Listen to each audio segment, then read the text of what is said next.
the way to connect with people is to listen and understand where they came from and their philosophy and their perspective. Keep experimenting until you find something that you like. And I think, working at Amazon here, it's unlike any other place I've ever worked.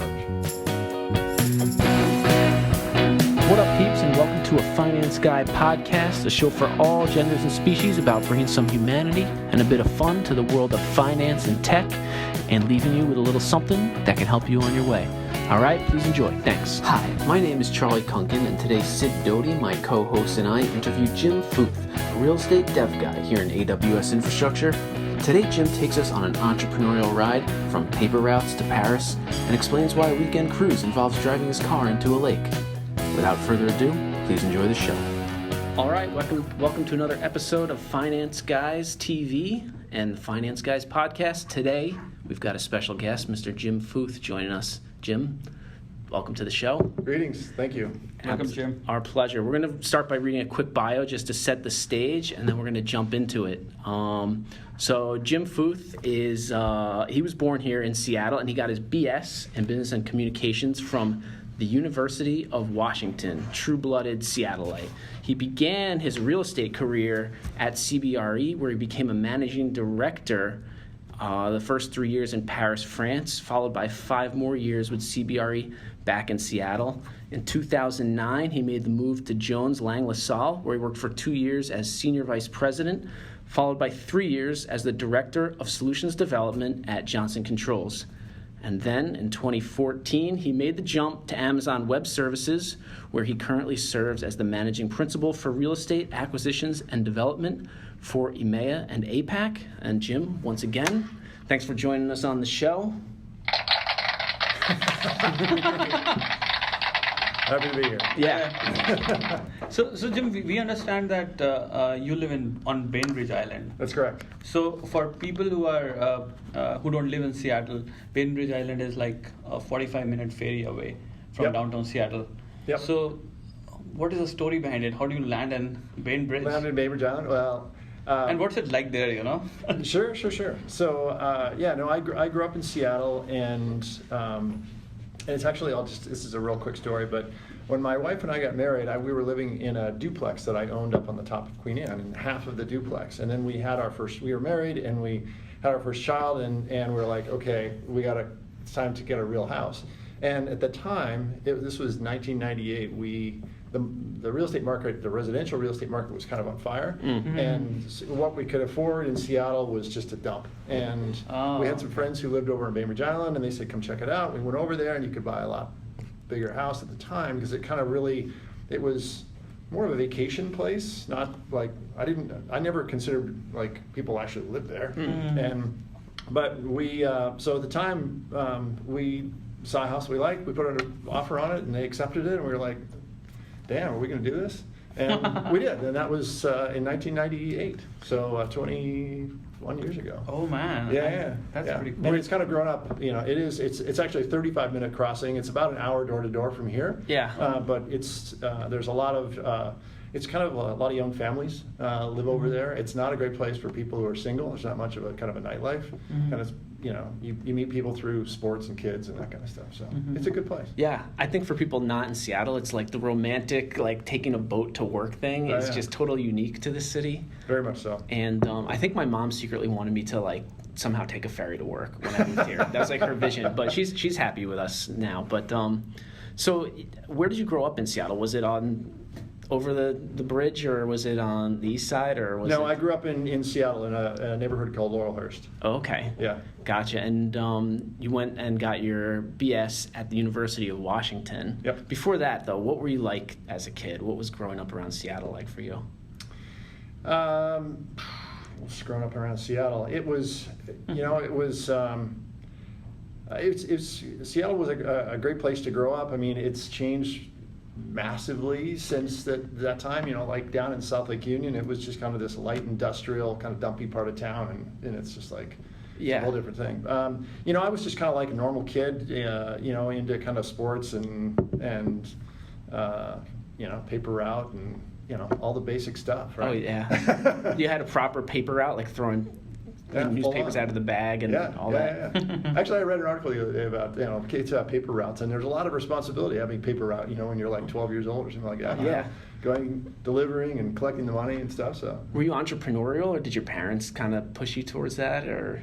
No. I've always kind of been very entrepreneurial. Actually, now that I think about it, I started a kind of a handful of businesses when I was young. I had a bartending business when I was in college, and I worked with caterers and who kind of needed bartenders, and that was kind of great side money. Were you like a broker, a bartender broker? Well, I kind of like, I went and found all, kind of a bunch of different caterers, and I'm like, hey, if you ever need a bartender, because they're into food, right? Yeah.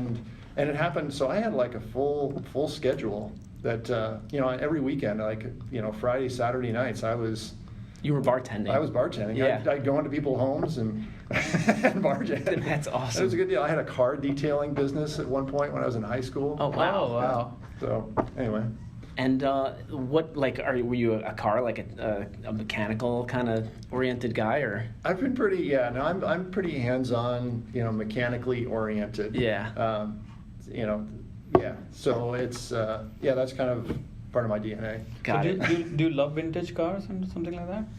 I have, yes. Actually, one of the things, I was looking at kind of your list of your questions you sent me, and just kind of like, what's something that, people wouldn't know about me, and one of the things was, I've spent the last 2 years refurbishing a amphibious car that you can actually drive into the water. Whoa. Oh, whoa. Like Yeah. those ducks or those duck tour? No, it's Kind of thing? much smaller than that. It's just a little two-seater. Wow. It's called an amphicar, but it's definitely kind of, not many people, it's kind of like a unicorn, like you never even see them. Yeah. But I happened to stumble across this thing, and I just took on the project. Oh, And did man. you test it on water? Yeah. Oh, it works? It works. Yeah. Wow, that's dope, Yeah. Do you drive it down a boat ramp and then Yeah. just kind of, you just literally keep going? drive it into the boat ramp right in the water. Wow. Oh. You have to share like a photo or something. We'll post it on the Sure. show notes so people can check it out. Sure. That sounds pretty incredible. And I have to ask, what sports were you playing growing up? Because you're a pretty tall guy, 6 and change, 6 Yeah. and a bunch of change. Yeah. Were you a basketball player or a rower No, or something? I definitely had white man's disease. I can hardly get off the ground. No, I played Little League baseball. Actually, one of the things that I gravitated towards when I was growing up was sailing, and I competitively sailed all through kind of high school and college, Oh, cool. and in small boats and big boats, and kind of sailing's been kind of part of my whole program my whole life. Very cool. And what do you think was the biggest change in the city since you were growing up here to now? I mean, there's obvious changes in population stuff, but like culture-wise, is there anything that stands out or? Yeah, number one thing is obviously traffic. It's way more insane than it ever used to be, right? Mm-hmm. But you make me think about this thing called the Seattle freeze, right? And I'd be interested in your guys' opinion on that too, right? Because I'm a Seattleite, so I don't even know, is it real or not? But, Yeah. I think Seattleites are pretty friendly, generally speaking. But I do too. I don't have a perspective. I've heard of the freeze. I didn't hear of it because I experienced it. Other people told me it existed, but Yeah. what is that? What is like kind of like? What are people saying when they say the Seattle freeze? That like Seattleites are kind of They're just kinda standoffish, cold. or Yeah, cold. Yeah, Cold. they're kind of like, let's get together, and then just like no intention of getting together.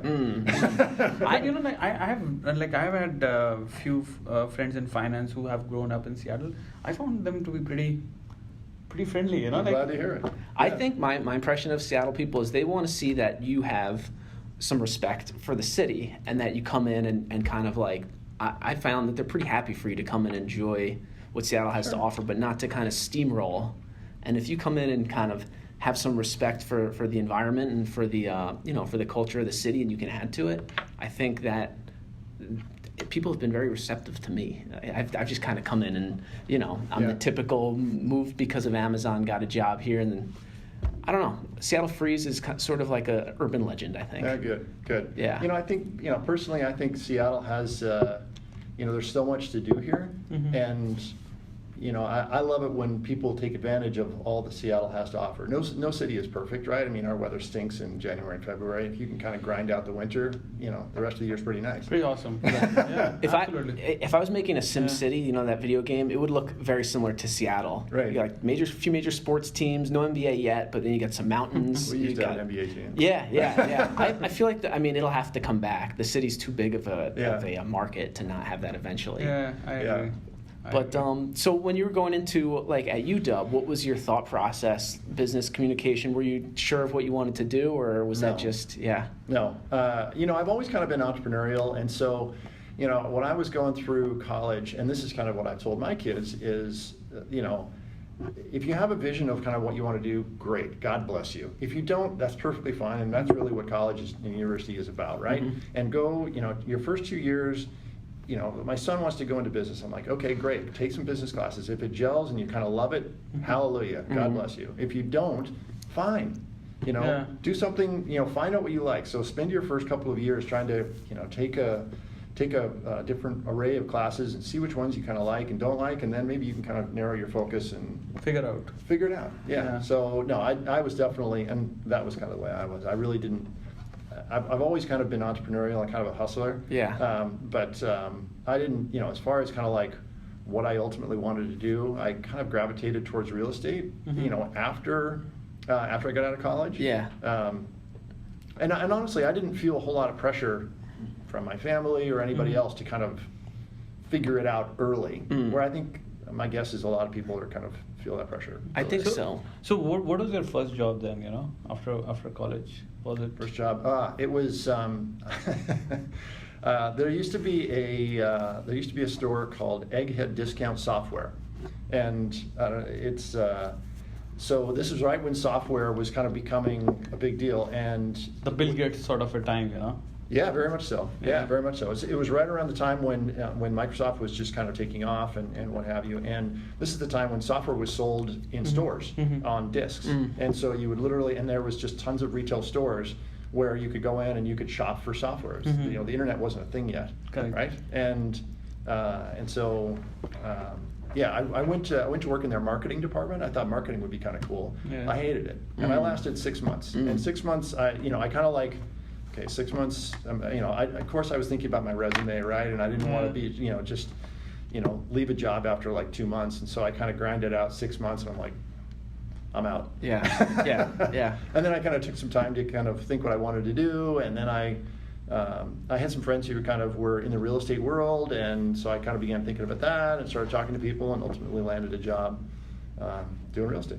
So you didn't have necessarily pressure to pick and choose. It sounds like your folks gave you a little bit of leeway to be comfortable tasting things and seeing what felt right. Was that? I definitely didn't feel any pressure from my parents. I mean, if all the pressure was I'd put on myself, right? Yeah. Just to kind of like, of course, when you're young, you have peer pressure. Yeah. You society, compare yourself friends. to your friends. Somebody's got this great job or what have you, and you're kind of like, God damn, how am I measuring up, right? Yeah, totally. But any advice that I would give to young people is try to ignore that voice and just figure out what's right for you, and don't compare yourself to what your friends are doing, because it's a long race. So how did you discover real estate? Was it just seeing some people in it, and was it residential, and you thought it was I started off in commercial real estate. Yeah. It was kind of being entrepreneurial. I guess at first I should say my father is in real estate, and so I kind of was exposed to real estate, early on. Okay. But so that was kind of like where I got the taste of it. But then, I always kind of wanted to figure out something that I wanted to do and I could make money. I'd make money doing, right? And so I started off in commercial real estate, doing industrial leasing and sales, and it was it was a commission situation with kind of a very low base, so I could grind by on top ramen and that type of thing, but and then if I kind of did some transactions, I'd make some money and what have you, and it was a major learning process. And then through that, I just kind of learned what I liked, what I didn't like, and then I kind of positioned my career to kind of go towards the stuff that I liked. Yeah. So how many years before you found CBRE were you sort of bouncing around before that a little, or doing your own thing, or? Well, so when I got into commercial brokerage is super local, right? And the really successful people are, they started out 30 years ago doing, office leasing in downtown Seattle, and everybody knows them. But that's all they know is office leasing in downtown Seattle, and that was just way too narrow focus for me. And I was just like, I couldn't do it. And so I really wanted to do international real estate, and so I kind of positioned my career to be able to take on an international assignment. And so this is a long story which I won't bore you with entirely, but my wife and I decided we wanted to do something internationally, and so we kind of looked at the globe and said, okay, APAC, EMEA would be better. Okay, do we want to do something that is, go to an English-speaking country or non-English-speaking country? And we're like, English-speaking, that would be easier, but maybe less an experience. Yeah. So we decided to move to Paris. This is from Bainbridge now. You guys are Bainbridge to Paris. Bainbridge to Paris, right? And so I kind of I went out looking for a job, and I found a job, a company that wanted to hire me, and so they were like, yeah, we totally want to hire you.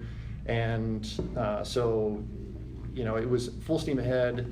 And how did you find them? Were you like back when you were looking for that job? There wasn't LinkedIn, right? No, there wasn't LinkedIn, but just through the company I was working for, I just had some international contacts, and I just kind of started putting out feelers. And and probably after 2-3 months, I kind of found something, and they were like, yeah, we totally want to hire you.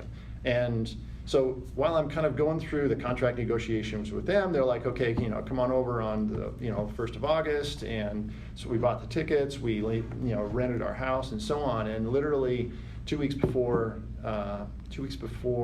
we were going to take off, they had to put a hiring freeze across the whole company. And they're like, we'd like to hire you, but our hands are tied, we can't do it. And we'd already bought the tickets, we'd already leased our house, we'd already sold our cars.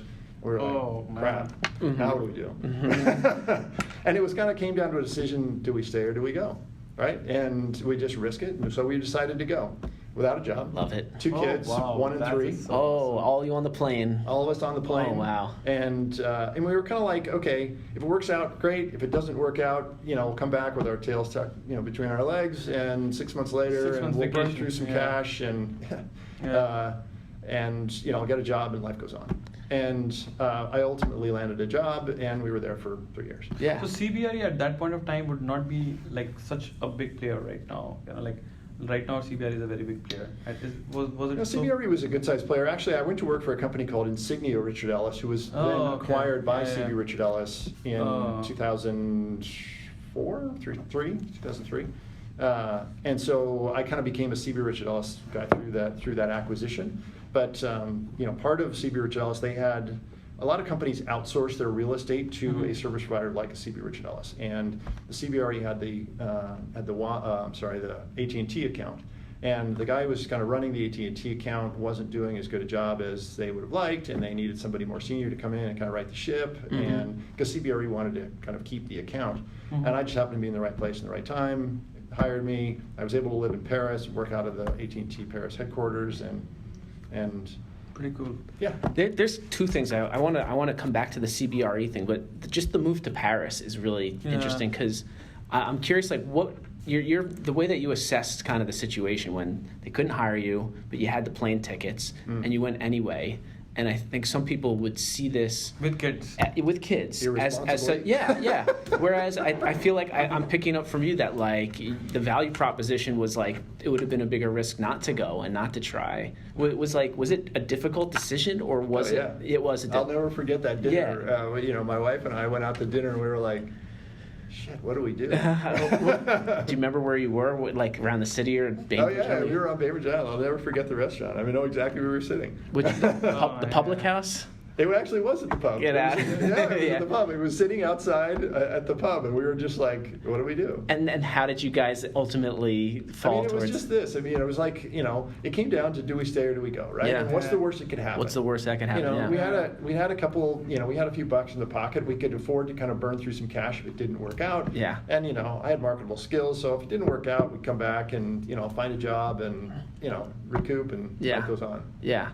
I feel like not going would have been a bigger risk than going, not finding a job, and having 6 months of that experience. I mean, so I mean, it wasn't easy, but, right? Full credit to my wife. Our kids were 1 and 3. And, Yeah. We hit the ground running. And I was off to London, and I was just, I was learning French, and I was that looking too. for every opportunity, and the stars kind of after about 4 months, something like that. I got the job. Was there something in Paris that did you have to adjust? Like you're from the West Coast of the United States, and Parisian culture now is a new thing. Was there any big changes or surprises from that standpoint? There's a lot of kind of preconceptions about the French are kind of cold and what have you. The French are great, and particularly with families with kids, they're super family, super kid oriented, and we were totally embraced. And there's a great kind of English-speaking expatriate community over there, so we were totally embraced. And it wasn't easy. Yeah. Particularly if you can go out and you can order a restaurant and you can do that basic stuff. But like when the plumbing breaks, that's a different conversation in French, right? It's hard as an expatriate in a foreign-speaking country. It's hard. Yeah. It's just kind of doing everyday things. It takes more energy. Yeah. So you got on with CBRE, and now you got kind of your feet under you in Paris. I guess I'm kind of wondering, when people say they're in real estate, there's so many different things you could be doing. Can you give us a lay of the landscape of what are the different ways you could be in real estate? Oh man, there are. Or just maybe the big buckets, if it's a very Yeah, for sure. I mean, there's the big buckets would be certainly transactional, which is kind of where I've spent my career. There's facilities management. It's like, somebody's got to run these buildings day in and day out, right? Janitorial, landscaping, all that stuff. There's the financing of buildings. There's lending money and, that whole piece of it. Let's see. I mean, there's real estate development, construction, right? I mean, and that's what I think, the design. stereotypical thing is like the development, buying real estate, doing some sort of project on it. Yeah. But there's like the aspect of sort of like managing real estate, leasing real estate. For sure. So I guess those are and CBRE is sort of, were they in the development side that you joined? CBRE is like full suite. Full suite. Gotcha. Yeah. And so your 3 years there were did you guys have a time stamp on it? We'll do 3 and go home, or did that progression happen? No, we were kind of like 3 years-ish. We kind of had a vision, but it was kind of like we got to just let things unfold. And some of it had to do with kind of our kids' education and what have you, because I landed the AT&T job, and really it took me kind of 2+ years to kind of get the whole portfolio under control and get it kind of on steady waters, and which I did in kind of 2 to 2.5 years. And then once it was kind of there, then I was kind of twiddling my thumbs, and so I was kind of looking for something else. And we kind of came to a crossroads where it was like, okay, do I sign on for something else, and then I need to make another kind of 2 to 3 year commitment, or do we take this opportunity and head back to the U.S. and so on? And that time our kids were, my son was going into kind of the equivalent of first grade over there, which is kind of a big leap. And so the stars kind of aligned, and we just decided, okay, let's head back. Yeah. And so we leased our house over here, so we just kicked our renters out and moved back in. Gotcha. Back to Bainbridge. Not a bad place to return home to. Yeah, no, it's all good. And then the next 5 years there, what was happening from a career standpoint there? What were your thoughts? Yeah. Goals. So we came back from Paris, and I was still actually working on the AT&T account, and then I kind of I met some folks at CBRE who were working on some other accounts, and the one account, second biggest account for CBRE worldwide was the Washington Mutual Bank account. The largest one was Bank of America, and the guy who was running that account, he was losing kind of his right-hand man, and I again happened to be in the right place at the right time, and he said, "Hey, how'd you like to come over and on the Washington Mutual Bank account," which I did, and I was there for until 2008, until WAMU went Banco. I see. and the transitions after that, before getting to Amazon, what were you thinking from a career? Were you connecting dots, or were you just kind of assessing in the shorter term and seeing what opened up? What were you trying to get to? Yeah, that's a good question. I mean, I'd kind of scratched the itch of the international thing, but I very much enjoyed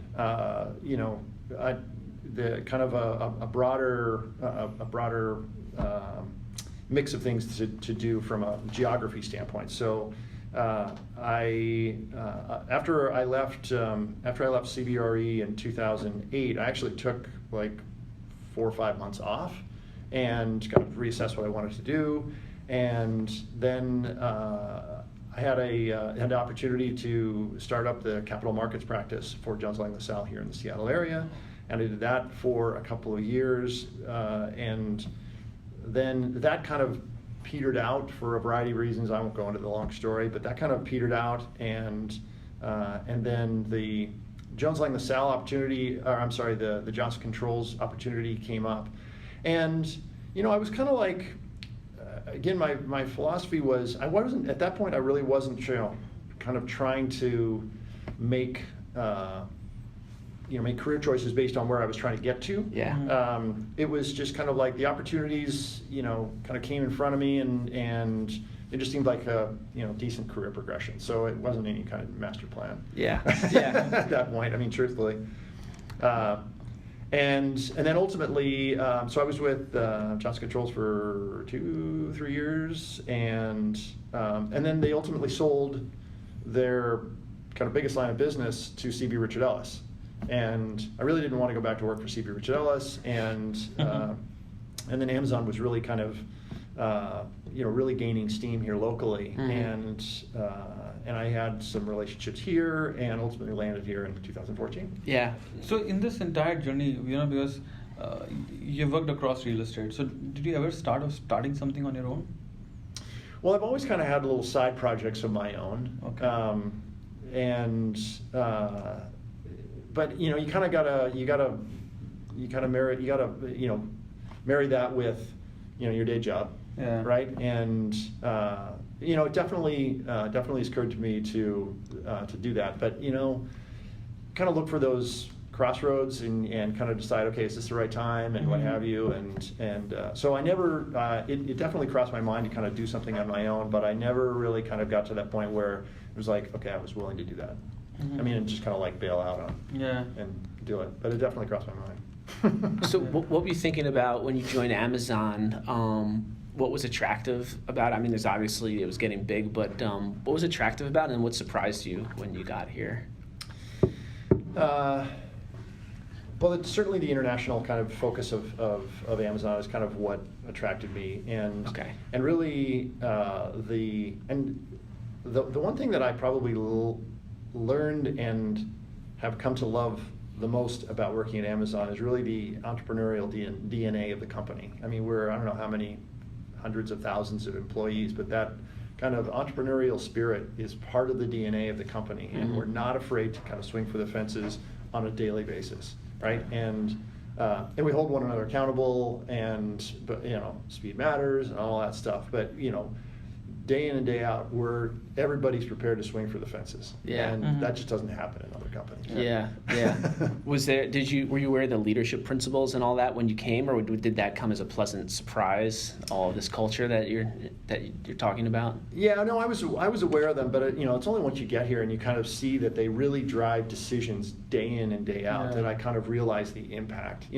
Most companies have leadership principles or the equivalent of, and they're just kind of, they're on a piece of paper and in the restroom, but they don't go into day in and day out decision making. But it truly drives everything that we do here. Yeah. And like when it starts with hiring, which is, I think it's kind of the foundation of the whole thing. Yeah. You know what I'm going to ask next, Sid? I always ask people, what leadership principles would you add? What leadership principles do you think are missing? Wow. If any, maybe they've got it, but yeah. Some of your leadership principles. Yeah, your personal ones. Personal leadership principles, which you think are actually missing here. Wow. Gosh, I'll have to give some thought to that. We could put. Yeah, let's come back to that. Come back to that one. I can't think of anything that just kind of jumps to mind, but let's go back to that. Yeah, sure. And so, did you start managing people or individual contributor? What was your? Yeah, no, I was an IC when I came here, and I kind of ran the west coast of the U.S. So I had PDX, SFO, Seattle, and at that time I owned Gru, but there really wasn't much to do down in Gru, and I did that for first couple of years, and So I kind of grew the SFO region, PDX region mainly, and then we had some, we had one guy who was leading EMEA. We had one guy who was kind of working in APAC, and the guy who was leading EMEA left, and then ultimately they just needed somebody who, one, kind of knew that market, and two, kind of could go and figure that out, because there was really nobody running real estate in EMEA, and everybody was getting pretty unhappy about it. And so one day Brock Gardner came over to me and said, "You're now running EMEA. Go figure it out." And of course I'd already worked over there, so it wasn't a big thing. So I went over there and kind of assessed where the fires were hottest and put those out, and realized the only way to get ahead of this is to hire a team. And so I kind of spent 2 years hiring a team over there, which now handed off and running well. Yeah. So what is the toughest part of your job? You have stayed in real estate for 5 years here. So what is the toughest part of getting a good deal through? I always tell people that our job is, and I tell all of our new hires that that our job is 50% of the time it's external, and 50% of the job is internal. And the external part is the easy part. The internal part is the hard part, and it's all the internal communication.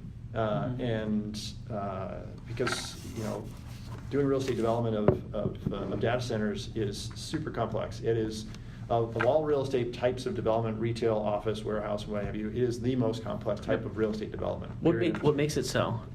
It really has to do with the kind of all the boxes you need to check in order to be able to kind of make it work, right? I mean, massive amount of power that we require, water, fiber, there's geographic issues, and so on. And of course, one of our leadership principles is frugality, right? So we're trying to do it super economically, and we can pass those savings on to the customer, right? And so that drives, and if you guys know, we do an NPV analysis on really everything. We try to drive the lowest cost within reason, and so on. So it's a lot of check boxes, actually. Yeah. I mean, so it's really hard. So you have to have integration amongst all those different teams, and then get approvals and so on and so forth. And is that kind of where the internal communication that you're referring to comes to a head? Absolutely, that's the hardest part. And particularly, if you sit here in Seattle, it's relatively easy. Yeah. But if you're over in EMEA or APAC and you're not kind of where the decisions we're making, it's like turn up the volume on the hardness. Yeah. I know. Like, I work with the team in APAC a lot, and I can tell when there's someone who's just starting out. They need some allies in Seattle, because who can go just down the hall and speak to someone real quick. Absolutely. That's the thing you miss. Yeah. I encourage people to, all of the transaction managers to come to Seattle regularly, at least quarterly, because the way you're going to be successful is by having those relationships and kind of knowing Charlie and Sid, and being able to kind of call up and say, "Hey Sid, I need a favor. Can you help me, figure this out," or something like that. Yeah. And it's like, the only way you can have that call is by meeting you face to face, and maybe grabbing a beer when you're here, and it's like that facilitates that communication, getting stuff done. Yeah. What else do you tell your team, like as sort of a manager of a team? Then what else what are your sort of leadership philosophies in that sense, and what do you tell new hires, and anything in addition to that? Well, I tell them to be patient. I mean, everybody wants to be thrown in the game on day one, right? Put me in the game, coach. And we're hiring guys who've got 10, 15, 20 years plus experience, right? And they're just kind of like, they're experts in their field, but they're not experts in developing data centers. There's almost there's a very finite number in the world of people who do what we do, and at the scale also.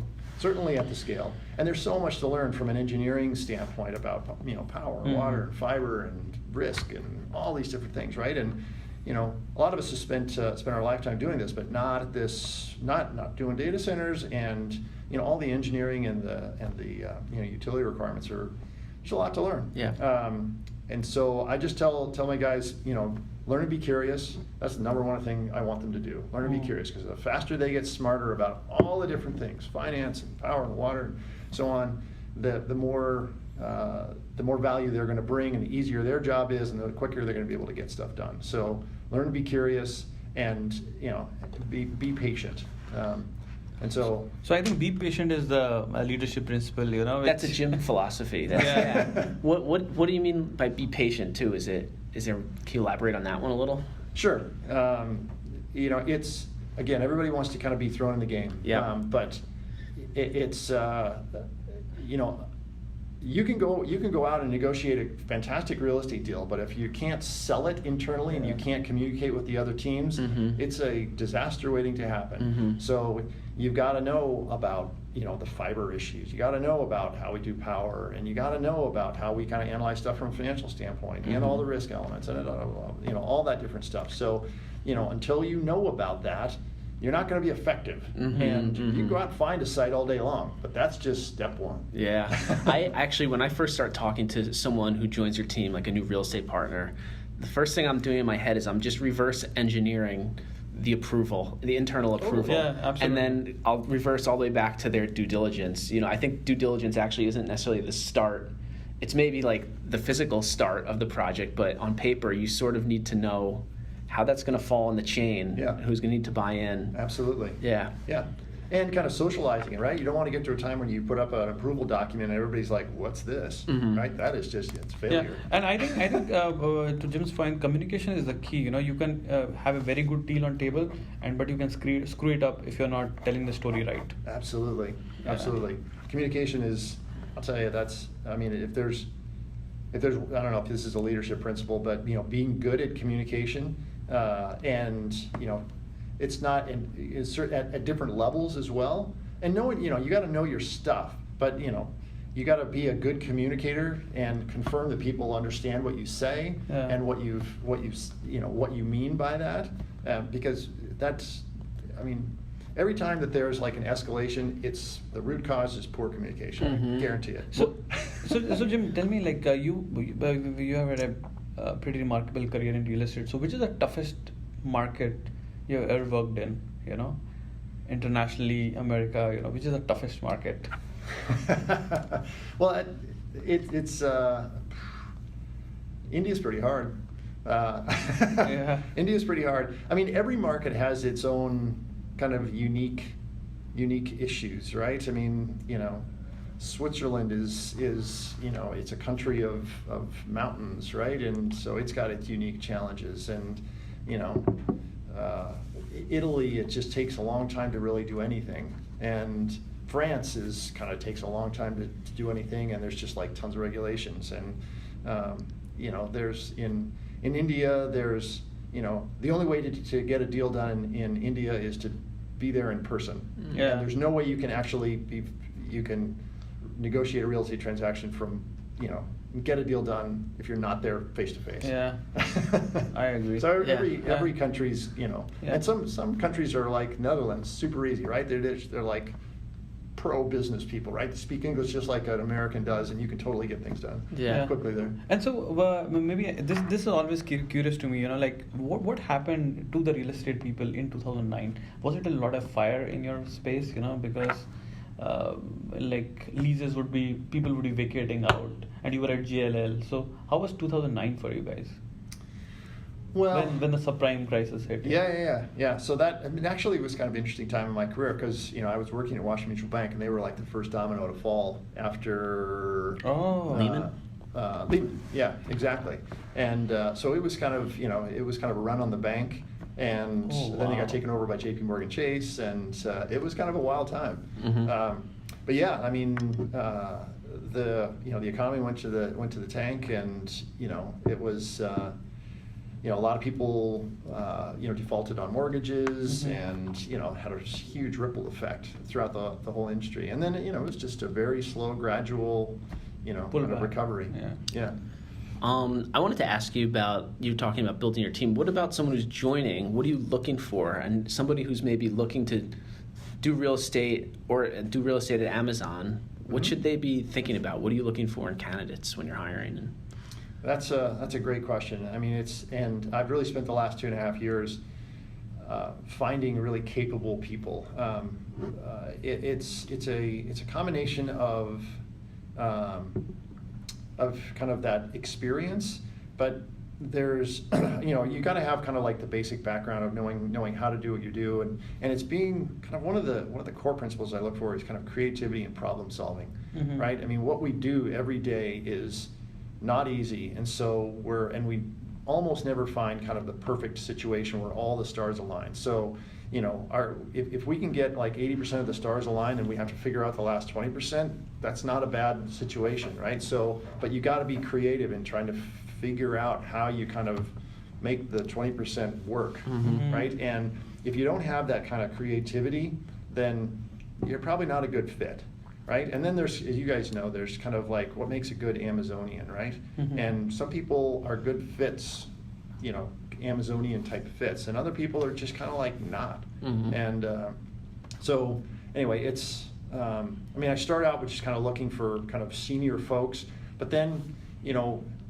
one of the things is that we always look for is somebody who's kind of willing to go over and above kind of like the Call of Duty, right? And they're like, okay, yeah, you had a job, you had a task that was put in front of you, and you accomplished that task, but you saw a bigger opportunity and you kind of like did it, or you ran into an obstacle and instead of just stopping at the obstacle, you figured out a way to kind of get around it and accomplish what you do. It may be unconventional, but you figured it out. That type of quality makes kind of a good Amazon. Yeah, and do you have a particular way that you test for it, or is it just through the conversation that you can kind of draw out, the sense of their? Yeah, it's definitely just the conversation, and I'm pretty good at it, but I'm by no means. I've definitely made some. I rely on others to help me and to kind of, to figure out the right candidate. And so, I'll do a first phone screen, but then I'll ask somebody else to do a second phone screen. I'm like, okay, what do you think of this person? And they may have a different perspective, and I full credit to whoever figured out the whole hiring process here, because I think that really sets the foundation for the whole company. Yeah. And it's super rigorous. And it's hard to get a job here. But by virtue of the fact that the way it works is, the caliber of people who work here are pretty talented. Yeah. What's the biggest thing that you've kind of learned now? Actually, what I'm kind of asking is, what advice would you give yourself if you were starting out again, if you were a young guy in the real estate game, and I don't know, you could tell yourself something. What advice would you give yourself? I guess the first thing that comes to mind is don't compare yourself to your peers, and just kind of go out and find keep experimenting until you find something that you really enjoy and that kind of gets you out of bed in the morning, right? And if you're just kind of grinding something out to kind of make a buck, that sucks. And keep experimenting until you find something that you like. And I think working at Amazon here, it's unlike any other place I've ever worked. And there are so many opportunities within this company to kind of really pursue your passion, more than any other place I've ever worked, hands down. So anyway, it's I would say just kind of don't compare yourself to your peers. Just follow, figure out what you like and what gets you out of bed in the morning, and pursue it. Yeah. I love it. There's a couple of questions that we like to ask, some of the more like personality type of stuff that we like to ask people. I'm curious, like outside of work, how do you consume new content? Do you read books or documentaries or Netflix, or what's kind of your go-to? Maybe drive that car, Yeah. Automotive magazines. Yeah. I mean, I spend a lot of time on the internet. I definitely read a lot of books. I usually, I see a lot of people walking around with their AirPods in or kind of plugged in. I don't do that. I just kind of like to just have my own. I like to think, and it's funny because I'll just sit at home sometimes, and my wife and I, because our kids are in college now, and I'll just be kind of sitting there thinking about it. She's like, "What are you doing?" I'm like, "Just thinking." And she's like, "It's so weird." This happens with me also, Like my wife will come to me, "What are you doing?" I'm just like staring at something. Working on something. Yeah. What's like any top handful of books or anything recent that you've read that sticks out? Fiction, nonfiction, any category? Yeah, actually, I'm. Well, let's see. I'm reading a book called Undaunted Courage. It's about the Lewis and Clark journey, kind of from 1802 to 1805, I think, when they went across the U.S. And Is that the Chris Farley version? negative. No, it's Stephen Ambrose, I think, is the author. And actually, I read, this is some years ago, but I read the journals of Lewis and Clark. I found them fascinating, but they're really dry. There's not really a very good story. And Stephen Ambrose kind of took that and a bunch of other different content, and he made it kind of much more readable. And I just find it really fascinating about kind of, started with 13 colonies, and then they just kind of marched across and happened to the Native Americans and all that stuff. Yeah.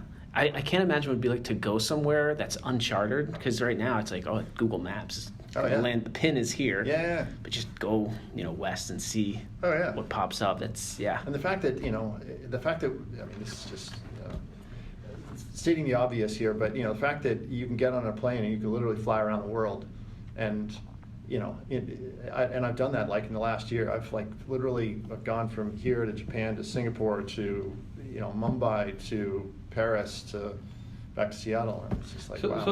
So how many countries have you traveled to? Because I know, like, you've done a lot of international assignments. So what is the count? Actually, I gave blood the other day, and when you give blood, you have to kind of say where you've been in the last 12 months, and it was like 14 countries. Oh wow! They're like, damn. So this is actually an advice to podcasters who are listening. If they really want to travel, real estate is the place. Yeah. Yeah. If you got a thirst. Maybe a clap, 14 countries. Okay. What 3 people would you most want to have dinner with? All of history, past, present. Yeah, actually, I was thinking about that. I saw that question, and actually, I listened to. I was listening to your podcast with Mona, and I loved her response. She was like, my wife or my husband and my kids. And I kind of thought about that. I mean, like, is there anybody historical or kind of like that? Yeah. And I kind of feel the same way. I mean, like, family, I think is really, at the end of the day. I mean, fortunately, I enjoy my family, and not everybody does necessarily, but so that's both internal, external family. That's kind of. That's my where you sweet go. spot. I like that. Awesome. And then I was going to ask you, what kind of strange hobbies do you have outside of work? But we already talked about a very strange hobby. my this weird floating car boat, thing. floating cars. I do a lot of. I love that. I do a lot of hiking. Oh yeah. Yeah. Well, I mean, that's very much my happy place. I just kind of get out and I go climb mountains and do stuff like that. Like rope climbing, kind of like. No, hiking. Climbing. Like yeah. Last summer, not this past summer, the 2 summers before, my wife and I did a 100-mile hike in the North Cascades. Oh wow. Oh wow. And, 100 mile. Yeah. Was that like a one day out and back? No. No, it was. Well, we ultimately took it was about 8.5 days. Yeah. To do it was on the Pacific Crest Trail, kind of between Stevens Pass and Stehekin, which is the north end of Lake Chelan. Very cool. Yeah, it was super cool. I mean, Carry all the food the whole time? carried all the food, Yeah. camped out. Yeah. It was stunning. The thing about hiking is, rarely do you run into anybody who's in a bad mood. Everybody's always in a good mood. Yeah, hiking. And of course you have. That's a very good point. It's awesome. I love it. Is there anything that we didn't cover, any message that you'd want to kind of to share? Because the thing we always end on is kind of, we ask the guests to share maybe their life philosophy or something that, I don't know, it could be useful to people to think about that you've learned over your career and over Sure. your experiences. The thing that comes to mind is, and this is, I'll just say the thing that comes to mind is, and Mona actually said this as well, is be an active listener. Everybody's kind of caught up in their own thoughts, and they're ready to. They can't wait to kind of open their mouth and talk about what their philosophy is. But the way to connect with people is to listen and understand where they came from and their philosophy and their perspective, right? I mean, you came from India, right?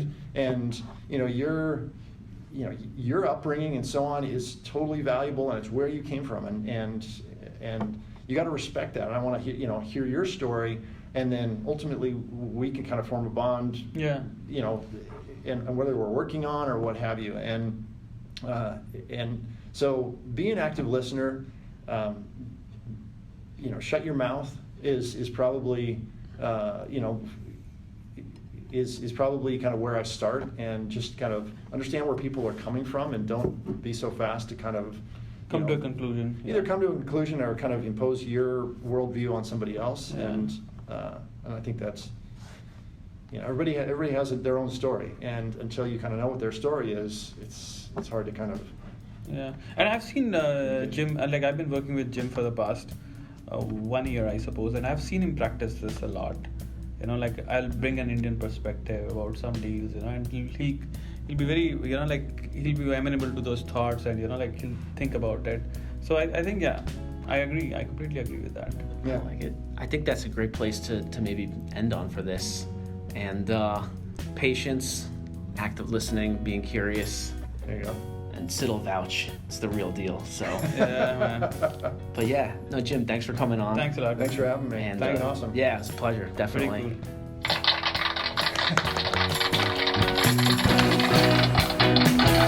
Yo, what up, everybody? Thanks for tuning into the podcast. Don't forget to subscribe. Feel free to leave a rating, a review, what have you. But most of all, go have a fantastical day. Okay? We'll see you soon. Goodbye.